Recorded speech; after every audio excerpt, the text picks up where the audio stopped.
ஒரு குடும்பம் பிழைக்க வேண்டும் என்பதற்காக பாட்டாளி மக்கள் கட்சியை தான் வளர்த்த பாட்டாளி மக்கள் கட்சியை ராமதாஸ் அவர்கள் தானே அடகு வைத்தார். கொள்கையும் கிடையாது, ஒரு வெங்காயமும் கிடையாது. இது கட்சி சண்டை கிடையாது, குடும்ப சண்டை. அது பாமக புதிய சிகரங்களை தொட்டுட்டு இருக்கு. அப்பாவும் பிள்ளையும் ஓப்பனா அடிச்சுக்கிறாங்க. அப்பா நடக்கிற கூட்டத்துக்கு நிர்வாகிகளை போகவிடாம மகன் தடுக்கிறாருன்னு ஒரு குற்றச்சாட்டு இருக்கிறாங்களே சார். அதுதாங்க அவுரங்கசீப்புக்கும் ஷாஜகானுக்கும் நடந்த கதை நடந்துட்டு இருக்கு. வேற ஒன்றும் கிடையாது. யார் முந்த போறாங்கன்றதான் நமக்கு தெரியல. அப்ப எந்த பூச்ச நாச்சமும் இல்லாத கிடைக்கக்கூடிய லாபங்களுக்காக மட்டுமே நீங்க அரசியல் செய்வீங்கன்னா இது என்ன அரசியல் கட்சி? இதுல பிளஸ் ஜாதி வேற சேருது. நீங்க 1000 விமர்சனம் பண்ணுங்க. இன்னைக்கு பாட்டாளி மக்கள் கட்சின்ற ஒரு கட்சி மற்ற கட்சிகளால திமுக, அண்ணா திமுக, பாஜக எல்லாராலையும் தேடப்படக்கூடிய ஒரு கட்சியாக இருப்பதற்கு யார் காரணம்? ராமதாஸ். டாக்டர் ராமதாஸ் தான் காரணம். அவரோட உழைப்பால வந்த கட்சிங்க அது. அன்புமணி பங்களிப்பே இல்லைன்னு சொல்லுங்க இருக்குது. பிற்காலத்துல வந்து சேர்ந்தாரு. டாக்டர் ராமதாஸ் இல்லைன்னா அன்புமணியால அந்த கட்சியை உருவாக்கி இருக்க முடியுமா? எந்த ஒரு கட்சியுமே வளர்க்கறது ஈஸிங்க, உருவாக்குறது கஷ்டங்க. அது எவ்வளவு பெரிய ஒரு மனசு வேணுங்க, அது எவ்வளவு பெரிய பொலிட்டிக்கல் மூவ் அது. ஏன்னா அது அடிப்படையில ஒரு ஜாதி கட்சி. அந்த ஜாதி கட்சி தனக்கு மத்தியில் ஆட்சி அமைக்கிற அதிகாரம் வரும் பொழுது தான் ஜாதிகாரன் ஆக்காம ஒரு தலித் ஆக்குது. இன்னைக்கு வர சண்டை அதுல வந்து பெரியவர் ராமதாஸ் அவர்களுக்காவது ஓரளவு வந்து அந்த அடிப்படையான அரசியல் அந்த நுவான்சஸ் பல்ஸ் நன்றாக தெரியும். துரதிருஷ்டவசமாக அன்புமணிக்கு அது தெரியாது. அவர் குறுகிய பார்வை பார்க்கிறாங்க. பாமகன்ற கட்சி வலுவுடன் இருப்பது தமிழ்நாட்டுக்கு நல்லது. ஏன்னா பிஜேபி வளராம அது பாதுகாத்து.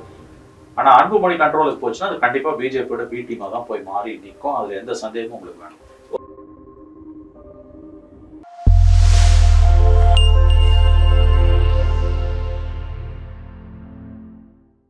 பிரைம் 9 தமிழ் நேயர்கள் அனைவருக்கும் வணக்கம். இன்றைய நேர்காணல் நம்முடன் இணைந்திருப்போர் மூத்த பத்திரிகையாளர் திரு மணி அவர்கள். சார் வணக்கம். பாமக ஒரு குடும்ப கட்சி சொல்லனாலும் ஆனா குடும்பத்துக்குள்ளே நிறைய கட்சிகள் இருக்கிற மாதிரி இருக்கே சார். அந்த குடும்ப சண்டைகள்லாம் முடிஞ்சிருச்சா சார் பாமக உள்ள? முடியல, நடந்துட்டு இருக்குது. கழகம் ஒரு குடும்பம், ஒரு கலைஞர். அது எல்லா கட்சிக்கும் பதவி. எல்லா கட்சியும் குடும்ப கட்சி தான். பாமக ஒரு குடும்ப கட்சி. மதிமுக பாருங்க, மதிமுக ஆரம்பிச்சு 25 வருஷம் மொத்தம் மகன் வராது, தொழிலதிபராக இருந்து அந்த ஒன்றும் பிரச்சனை. இப்ப தேமுதிக ஓப்பனா குடும்ப கட்சி.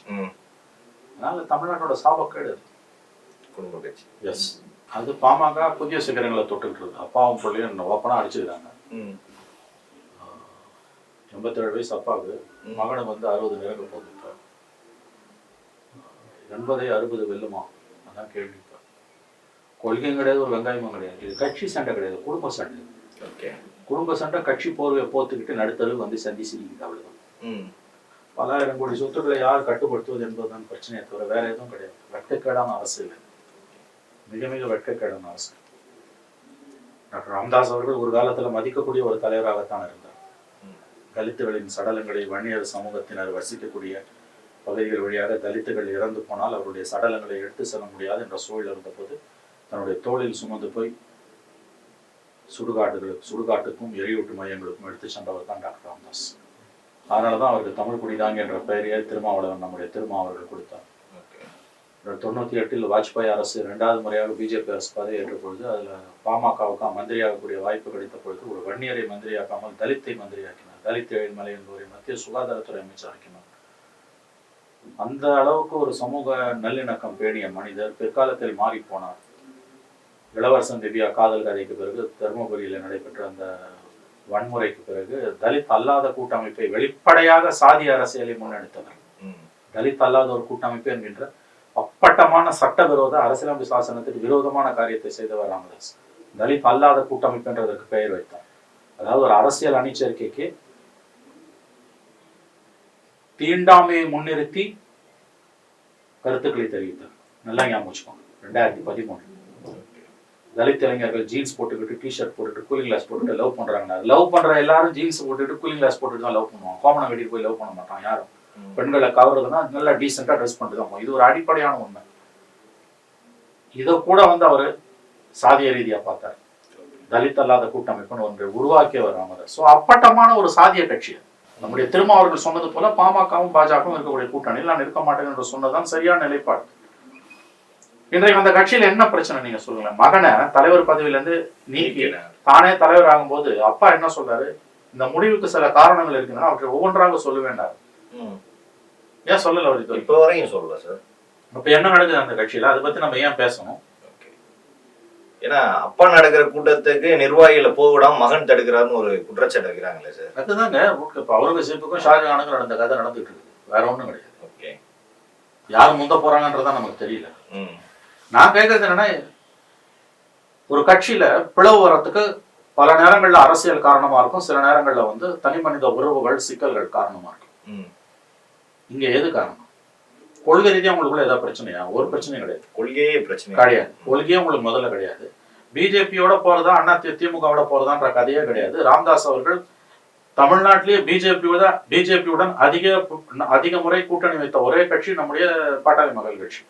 98, 99, ஓகே, 2098, 99, 2014, 2019, 2021, 2024. அதுக்கு முன்னால ஒரு மொத்தம் 7 தடவை, 98, 99, 2014, 2019, 2021, 2024, 6 முறை 7 முறை அவர்கள் கூட்டணி வைத்திருக்கிறார்கள். என்ன புதுசா வந்துச்சு உங்களுக்கு பிஜேபியோட போகாம இருக்குது? தனிப்பட்ட விவகாரங்கள், தனி மனித ஆசாபாசங்கள், விஷயங்கள் சம்பந்தப்பட்டவை தான். அந்த கட்சி வந்து நீ 5% போட்டு வச்சிருக்க கட்சி. ஒரு காலத்துல ஒரு மிகவும் மதிக்கத்தக்க தலைவர் தாங்க அவரு. ஒடுக்கப்பட்ட வன்னியரின மக்களுக்காக போராடியவர். தலித் மக்களுக்கு இணையாக என்று சொல்ல முடியாவிட்டாலும் அதற்கு சற்று குறைவாக, ஆனால் ரொம்ப ஒடுக்கப்பட்ட வறுமையில வாடி வதங்கி கஞ்சிக்கு அலைந்து கொண்டிருக்கக்கூடிய ஒரு கூட்டம் தான் வந்து அந்த மக்கள், வன்னியர் சமூகத்து மக்கள். மிகவும் ஒடுக்கப்பட்ட ஒரு நிலையில் இருக்கக்கூடியவர்கள் தான், ஏழ்மையில் உழன்று கொண்டிருக்கக்கூடிய விவசாய கூலிகளாக இருக்கக்கூடியவர்கள் தான் நமக்கு. அவரே சொல்றாரு சார் மேடையில, நம்ம இதுல பாதி பேருக்கு படிப்பறிவே இல்லை அப்படின்னு எல்லாரும் இது பண்ணுவாங்க. உண்மை. அதான் நான் சொன்னேன்ல, கஞ்சி அதாவது வந்து குடிப்பதற்கு கஞ்சியிலால் அதன் காரணங்கள் இன்னதென்று அறியும் அறிவும் எல்லாரும் நாம் பாரதி. அந்த மாதிரியான ஒரு வறுமையில உழன்று கொண்டிருக்கக்கூடிய சமூகம் தான் வன்னியர் சமூகம். தலித்துகளுக்கு இணையான ஒரு ஒடுக்கப்பட்ட நிலையில் இருக்கக்கூடியவர்கள் தான் வன்னியர் குல மக்கள். அந்த சமூகத்தோட மேம்பாட்டுக்காக உழைத்தவர். கண்டிப்பா நான் அவரோட கான்ட்ரிபியூஷனை மறுக்கல. அவருடைய முயற்சியால தான் இன்னைக்கு வந்து அந்த இடஒதுக்கீடு வந்தது. வன்னியர் சமூகத்துல குறைஞ்சது ஒரு பிரிவினராது இன்னைக்கு படிச்சு முன்னேறி மேல ஆண்களும் பெண்களும் பெரிய அளவில் வந்ததுக்கு ராமதாஸ் ஒரு காரணம், டாக்டர் ராமதாஸ். ஆனா அந்த கிரெடிட் அன்புமணி கொடுக்க முடியாது. இன்னைக்கு அப்பா அம்மாங்க 2 பேரும் ஒரே தராசுல தான் நிற்கிறாங்க. தேர்தலுக்கு தேர்தல் அணி மாறுறது, காலையில ஒரு பேச்சு, மத்தியானம் ஒரு பேச்சு, ராத்திரி 12 மணி வரைக்கும் ஒரு கட்சியோட கூட்டணி பேச்சு, காலையில 7 மணிக்கு எதிர்கட்சியோட போய் சேர்ந்துக்கிறது, டயர் நக்கின்னு சொல்லிட்டு அடுத்த நாளே போய் அதே கட்சியோட சேர்ந்துக்கிறது. பிஜேபி எவ்வளவு மார்க்னா சைபருக்கு 28, அடுத்த நாளே போய் பிஜேபியோட சேர்ந்துக்கிறது. இந்த மாதிரி எல்லா கேலி கூத்தையும் அரங்கேற்றி ஒரு குடும்பம் பிழைக்க வேண்டும் என்பதற்காக பாட்டாளி மக்கள் கட்சியை, தான் வளர்த்த பாட்டாளி மக்கள் கட்சியை ராமதாஸ் அவர்கள் தானே அடகு வைத்தார். இன்னைக்கு அதான் உண்மை. இன்னைக்கு வர சண்டை அதுல வந்து பெரியவர் ராமதாஸ் அவர்களுக்காவது ஓரளவு வந்து அந்த அடிப்படையான அரசியல் அந்த நுவான்சஸ், பல்ஸ் நன்றாக தெரியும். துரதிருஷ்டவசமாக அன்புமணிக்கு அது தெரியாது. அவர் குறுகிய பார்வை பார்க்கிறார். எந்த அளவுக்கு இவர்கள் ரொம்ப ஒரு கயமைத்தனமான போலியான அரசியலை பாமக பண்ணுதுன்றதுக்கு நான் ஒரு உதாரணம் சொல்றேன். 2 மாசத்துக்கு முன்னால நாடாளுமன்றத்துல வக்ஃபு சட்டம் கொண்டு வரப்படுவதற்கு 10 நாள் முன்னால தமிழக சட்டமன்றத்துல வரப்போகிற வக்ஃபு சட்டத்துக்கு எதிராக ஒரு தீர்மானத்தை ஸ்டாலின் கொண்டு வர, அந்த தீர்மானத்தை பாஜக தவிர மற்ற எல்லா கட்சிகளும் ஆதரிக்கிறாங்க, இன்க்ளூடிங் பாமகவோட 5 எம்எல்ஏ. நல்லா கவனிங்க. 10 நாள் பொறுத்து தான் அது பார்லிமெண்ட்ல வரப்போகுது. இன்ஃபேக்ட் அப்ப வருமா வராதான்னு சந்தேக நிலவியது. 10 நாள் பொறுத்து வந்தது. வரப்போகிற வக்ஃபு சட்டத்துக்கு எதிராக தமிழக சட்டமன்றத்துல ஒரு தீர்மானம் கொண்டு வராங்க. அதை பாமக ஆதரிக்குது. ஆக்சுவல் மசோதா பார்லிமெண்ட்ல ராஜ்யசபால வரும்போது அன்புமணி ஓட்டு போடாம புறக்கணிச்சுட்டு வந்துட்டார். அன்னைக்கு ஒரு பார்லிமெண்ட்டுக்கு போல. இது எவ்வளவு பெரிய இரட்டை நிலைப்பாடு. இதுக்கு என்ன பதில் சொல்றாங்க அவங்க? இதுக்கு மக்களுக்கு பதில் சொல்ல வேண்டிய கடமை பாமக இல்லையா? அன்புமணி இல்லையா? அவர் தானே எம்பி. ஆனா டாக்டர் ராமதாஸ் ஓட்டு போட சொல்லி இருக்கிறாரு, அன்புமணி அவர்கள் கேட்காம வந்தது அவர் பேச்சு இருக்கு. அதுதாங்க சொல்றேன் நானு. அதை எதிர்த்து ஓட்டு போட சொல்லி ராமதாஸ் சொன்னதா தகவல். ஏங்க அதிமுக ஓட்டு போடுதுங்க. பிற்காலத்துல 10 நாள் பொறுத்து கூட்டணி வச்ச அதிமுக தம்பி திரு ஓட்டு போடுறாரு. எதுக்கு? மசோதாக்கு எதிராக ஓட்டு போடுறாரு, வக்ஃபு சட்டத்துக்கு எதிராக ஓட்டு போடுறாரு. நீங்க அசம்பிளில என்ன ஸ்டாண்ட் எடுத்தீங்களோ அதே தானே பார்லிமெண்ட்ல எடுக்கணும். ஏன் போல அன்புமணி? அப்ப இங்கேயும் வந்து பாஜகவோட சேர்ந்து இந்த ஸ்டாலின் தீர்மானத்தை எதிர்த்திருக்கணும்ல. அந்த ஒரு நியாயம் நேர்மையாவது உங்களுக்கு இருக்கணும்ல. ஒரே ஸ்டாண்ட்ல இருங்க. வக்ஃபு சட்டத்துல எல்லாரும் ஒரே ஸ்டாண்ட் எடுக்கணும் நம்ம சொல்ல முடியாது. ஒவ்வொரு கட்சியோட நிலைப்பாடு எவ்வளவு ஒரு எப்படி சொல்றது, எப்பேற்பட்ட ஒரு இரட்டை நிலைப்பாடு. ரொம்ப டீசென்டா சொன்னா, எப்பேற்பட்ட ஒரு மக்களை ஏமாற்றக்கூடிய ஒரு மோசடி அரசியல் இது. இங்க ஒரு ஸ்டாண்டு, அங்க ஒரு ஸ்டாண்டு. அது எந்த இஷ்யூல இத பண்றது யார்? அன்புமணி தானே. பெரியவர் வந்து ராமதாஸ் அங்க பார்லிமெண்ட்ல வக்ஃபு சட்டத்தை எதிர்த்து ஓட்டு போட சொல்லி சொன்னதாகவும் அன்புமணி கேட்கலன்றதான் தகவல். அதான நீங்களும் சொன்னீங்க. அப்ப இதுக்கு என்ன பதில் சொல்றாரு அன்புமணி? நான் கேட்கறேன், இஷ்யூக்கு வாங்குங்க. அப்பாவும் பிள்ளைங்க என்ன வேணா சண்டை நடக்குதுங்க, அது உங்க கட்சிங்க, நீங்க அடிச்சுவாங்க, சேர்ந்துக்கோங்க, உங்க பிரச்சனைங்க. நான் கேட்கறது ஒரு பிரஜையா கேட்கறாங்க. ஏன்னா ஒவ்வொரு பொலிட்டிக்கல் பார்ட்டியும் பொது ஸ்தாபனம் தான். Any political party is public organisation. கேள்வி கேட்கிற உரிமை எனக்கும் உங்களுக்கும் இருக்கு. வக்ஃபு சட்டத்தை எதிர்த்து சட்டசபையில ஒரு நிலைப்பாடு, பார்லிமெண்ட்ல நீங்க ஏன் சார் ஓட்டு போடாம அதை புறக்கணிச்சுங்க? அன்புமணி பதில் சொல்லணுமா வேணாம்? மத்த பிரச்சனை பத்தி நான் கேட்கல, அது உங்க கட்சி பிரச்சனை, நீங்க எப்படி வேணா போங்க, நீங்க அது உங்க பிரச்சனை. இதுக்கு என்ன பதில் சொல்லுவார் அன்புமணி? மேடைகள்ல கூட, மாநாட்டு மேடையில கூட சொல்ல 87 வயசாயிடுச்சு கிழவனை ஏமாத்திடலாம்னு நினைக்காதீங்க அப்படின்னு சொல்றாங்க. அவர் அரசியல் ரீதியா பாக்குறாங்க. இந்த நீங்க 1000 விமர்சனம் பண்ணுங்க. இன்னைக்கு பாட்டாளி மக்கள் கட்சின்ற ஒரு கட்சி மத்த கட்சிகளால, திமுக, அண்ணா திமுக, பாஜக எல்லாராலையும் தேடப்படக்கூடிய ஒரு கட்சியாக இருப்பதற்கு யார் காரணம்? ராமதாஸ். டாக்டர் ராமதாஸ் தான் காரணம். அவரோட உழைப்பால வந்த கட்சிங்க அது. அன்புமணி பங்களிப்பே இல்லைன்னு சொல்லுங்க இருக்குது. பிற்காலத்துல வந்து சேர்ந்தாரு. டாக்டர் ராமதாஸ் இல்லைன்னா அன்புமணியால அந்த கட்சியை உருவாக்கி இருக்க முடியுமா? எந்த ஒரு கட்சியுமே வளர்க்கறது ஈஸிங்க, உருவாக்குறது கஷ்டங்க. ரெண்டும் வேணுங்க. பழமையும் வேணும், புதுமையும் வேணும். பழமைக்கும் புதுமைக்கும் பாலமாய் இருக்க வேண்டும். Old is gold. நீங்க அப்படிலாம் ராமதாஸை வந்து ஒதுக்கி தள்ளிட முடியாது. இன்னைக்கு கூட வந்து சரியா அவர் வந்து மக்கள் பிரச்சனைகளுக்காக ஸ்டேட்மெண்ட் கொடுக்கக்கூடிய ஒரே கட்சி பாமக தான். ஏன்னா மக்கள் பிரச்சனைக்காக குரல் கொடுக்கக்கூடிய இடதுசாரிகளும் காங்கிரஸும் இன்னைக்கு திமுகவோட தொங்கு சதையா மாறி போய் நிக்கிறாங்க. திமுக ஆட்சி நடக்கக்கூடிய ஊழல்களை, லஞ்ச லாவண்யத்தை, மகாபெரிய ஊழல்களை கேள்வி கேட்காம நிக்கிறாங்க. இன்னைக்கு வந்து நேற்று ராமதாஸ் ஒரு ஸ்டேட்மெண்ட் கொடுத்திருக்காரு. மின் கொள்முதல்ல வந்து 13,000 கோடிக்கு மேல கூடுதல் வேலை கொடுத்து வாங்கியிருக்காங்க. அதுல சில 1000 கோடி கூடுதல் பணம் போயிருக்கு. தெளிவா தெரியுது. சில 1000 கோடி அல்லது சில 100 கோடியாவது கை விட்டு வாங்கியிருக்காங்கன்னு தெரியுது. இந்த மாதிரி பிரச்சனையை பத்திலாம் அவர் தாங்க பேசுறாரு. அவர் இந்த வயசுலயும் ஒரு ஷார்ப் பொலிட்டிக்கல் அக்யூமெண்ட் வாங்க, ஒரு சூட்சமமான கூர்த்த அரசியல் மதி டாக்டர் ராமதாஸுக்கு இருக்குது. நீங்க அவர் வந்து 87 வயதுல அவர் சொல்றாருன்னா அவரை நக்கல் பண்றாங்க. அவர் உருவாக்கின கட்சிங்க இது. 40 வருஷமா அவர் உருவாக்கின கட்சி. தப்பு பண்ணாரு, சரியா பண்ணாரு, நான் சாதிய கட்சின்னு தான் சொல்றேன், தலித் அல்லாத கூட்டமைப்பு உருவாக்குனாரு, அதெல்லாம் அவருடைய நெகட்டிவ் சைடு, பிலிப் சைடு. ஆனா அந்த கட்சியை உருவாக்குனது அவரு தானே. இன்னைக்கு ஒரு 4-5% ஓட்டு அந்த கட்சிக்கு இருக்குன்னா அது யார் காரணம்? டாக்டர் ராமதாஸ் தான் காரணம். பெரியவர் ராமதாஸ் தான் காரணம். அவரை வந்து நீங்க வந்து எப்படி அவ்வளவு சீக்கிரம் தூக்கி போட முடியும்? இஷ்யூஸ் தானே கேட்கிறாரு. வக்ஃபு சட்டம் எடுத்து ஓட்டு போடுனா நீ பாய்காட் பண்ண என்ன அர்த்தம்? அது எப்பேற்பட்ட மோசடி அரசியலுங்க அது. இதுதாங்க அரசியல். அப்பாவும் பிள்ளைக்குமான சண்டை பத்தி நமக்கு கவலை கிடையாது. யாருன்னா தலைவராக இருக்கட்டும், யாருன்னா பொதுச் செயலாளராக இருக்கட்டும், அவங்க எக்கடை கட்டு போட்டாங்க, அவங்க கட்சி பிரச்சனை. நம்ம ஒன்றும் பாமக உறுப்பினர் கிடையாது. ஆனா நம்ம அவங்களை கேள்வி கேட்கறது இந்த மாதிரி இஷ்யூஸ்ல தான் கேட்போம்.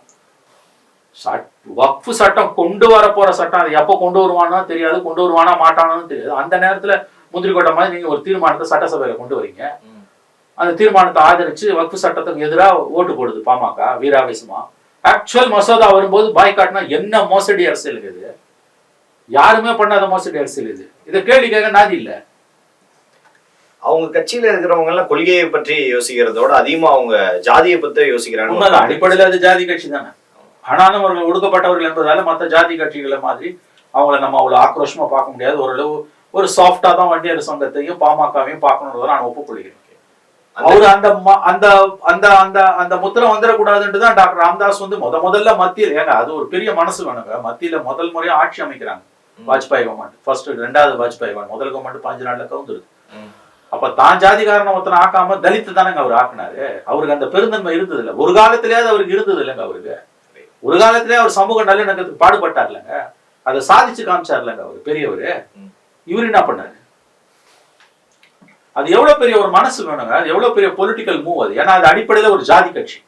அந்த ஜாதி கட்சி தனக்கு மத்தியில் ஆட்சி அமைக்கிற அதிகாரம் வரும்பொழுது தான் ஜாதிகாரன் ஆக்காம ஒரு தலித் ஆக்குது. அப்கோர்ஸ் அதுக்கு பிறகு அவங்களுக்குள்ள சண்டை வந்தது, அவர் விலகினாரு, அவர் அதிமுக போய் சேர்ந்தாரு, அதெல்லாம் வேற. ஆனா அந்த வாய்ப்பு கிடைக்கும் போது அதை சரியா பயன்படுத்தினார்ல ராமதாஸ். அப்ப அந்த சமூக நல்லிணக்கத்துக்கான ஒரு மனசு அவருக்கு இருந்தது இல்ல. ஆனா பெரியவர் கொஞ்சம் கொஞ்சமா ஒதுக்குறதே சின்னவர் அன்புமணி அவர் தானே சார். என்ன சார் சொல்றேன், பழையன கழிதலும் புதியன புகுதலும் வழுவழகான வகையின நாணயம். பழசு போட்டும் புதுசு வரட்டும். ஆனா பழசுக்கான மரியாதையை கொடுக்காம நம்ம ஒதுக்கக்கூடாது ஒண்ணு. ரெண்டாவது நான் என்ன சொல்றேன், அந்த மரியாதை கொடுக்காது கூட என்ன பொறுத்த வரைக்கும் ரெண்டாவது. உங்க கட்சியில் நீங்க அடிச்சு நீங்க யார வேணா காலி பண்ணுங்க, உங்க பிரச்சனை. நான் கேட்கறது உங்க அரசியல் என்னன்றேன். இப்ப ராமதாச முழுவதும் அன்புமணி ஒதுக்கிட்டு அவர் கைப்பற்றிடுறாரு, முகலாய சக்கரவர்த்திகள் மாதிரினா கூட எனக்கு பிரச்சனை இல்லைன்றேன். அப்படிதான் சார் போயிட்டு இருக்கு. நான் என்ன சொல்ல, அது கூட ஏன் பிரச்சனை இல்லை. ஏன் பிரச்சனை எதுனா உங்க பாலிடிக்ஸ் என்னன்றதான். வக்ஃபு சட்டத்துக்கு இங்க ஒரு ஸ்டாண்டு அங்க ஒரு ஸ்டாண்டு, என்ன மோசடிங்க இதெல்லாம். நான் சொல்றது புரியுதுல, இதுக்கு நீ பதில் சொல்லுன்ற. எல்லாத்துலயும் ரெட்டை நிலைப்பாடு எதுக்கு?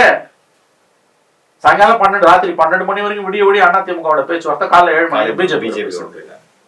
இந்த மாதிரி எத்தனை தடவை 2019 பார்லிமெண்ட் எலெக்ஷன்ல முதல் நாள் வரைக்கும் டயர் நக்கி அதிமுக நக்கல் அடிச்சுட்டு அடுத்த நாள் போய் அப்படியே எடப்பாடியோட கை கோத்துக்கு. அப்ப எந்த கூச்ச நாச்சமும் இல்லாத கிடைக்கக்கூடிய லாபங்களுக்காக மட்டுமே நீங்க அரசியல் செய்வீங்கன்னா இது என்ன அரசியல் கட்சி இது? இதுல பிளஸ் ஜாதி வேற சேருது. ஒருவேளை கட்சியை அன்புமணி அவர்கள் கைப்பற்றிட்டாருன்னா ராமதாஸ் அவர்கள் வளர்த்த அளவுக்கு வளர்க்க முடியுமா சார்? அந்த பழைய ஃபயர்லாம் போயிடுச்சுன்னு அவர் மொத்தமா அது பிஜேபியோட இன்னொரு பி டீமா மாறி நிற்கும். அவ்வளவுதான். பாட்டாளி மக்கள் கட்சி அன்புமணியோட கட்டுப்பாட்டுக்கு போச்சுன்னா அது பிஜேபியோட பி டீமா மாறி நிற்கும். ஏன்னா இப்பயே அந்த பிஜேபி மனநிலை பாமகல ரொம்ப வளர்ந்துட்டு இருக்குது. என்ன சொல்ல போனா பாமக தமிழ்நாட்டுல வன்னியர் குல மக்கள் பிஜேபி பக்கம் போகாம தடுக்கிறதுக்கான ஒரு ஷாக் அப்சர்வரா இருக்குது. அதை தான் நம்முடைய விசிகா எம்பி ரவிக்குமாரோட ஒரு கட்டுரையில் எழுதியிருந்தார். ஒரு விதத்துல இப்ப ராமதாஸ் பெரிய ஒரு செஞ்ச காரியம், நல்ல காரியம். ஏன்னா அவர் ஒரு ஷாக் அப்சர்வரா இங்க பிஜேபி வளராம பாமகவில் அந்த இளைஞர்களுக்கு ஒரு ஸ்பேஸ் கொடுத்து அவங்களுக்கு அவுட்லெட் கொடுத்து வச்சிருக்காரு. அவர் காலத்துக்கு பிறகு அது முழுக்க பிஜேபியோட பி டீமா தான் மாறி போகும். தமிழ்நாட்டுக்கு நல்லது கிடையாது. பாமகன்ற கட்சி வலுவுடன் இருப்பது தமிழ்நாட்டுக்கு நல்லது, ஏன்னா பிஜேபி வளராம அது பாதுகாக்குது. ஆனா அன்புமணி கண்ட்ரோலுக்கு போச்சுன்னா அது கண்டிப்பா பிஜேபியோட பி டீமா தான் போய் மாறி நிற்கும். அதுல எந்த சந்தேகமும் உங்களுக்கு வேணும். ஒரு கருத்து இருக்கே சார், அது டாக்டர் ராமதாஸ் அவர்கள் மேடையில சொல்லிட்டாரு. என்ன அப்படின்னா நமக்கு பாதி பேர் படிக்கல அப்படி இப்படின்னு எல்லாருமே இது பண்றாங்க அப்படின்னு சொன்னாங்க. ஆனா பொதுவான கருத்து என்ன சொல்றாங்கன்னா இந்த கட்சினாலதான் பாதி பேர் படிக்கல அப்படின்னு சொல்றாங்களே சார். இது தப்பான வார்த்தை.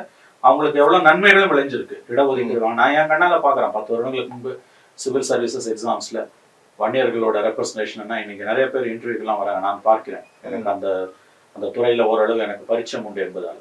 ஸோ நன்கு படித்த மாணவர்கள் மாணவிகள் ரொம்ப பிரைட் ஸ்டூடெண்ட்ஸ் வன்னியர் சமூகத்துல இருந்து வரதை நான் பார்க்கிறேன்.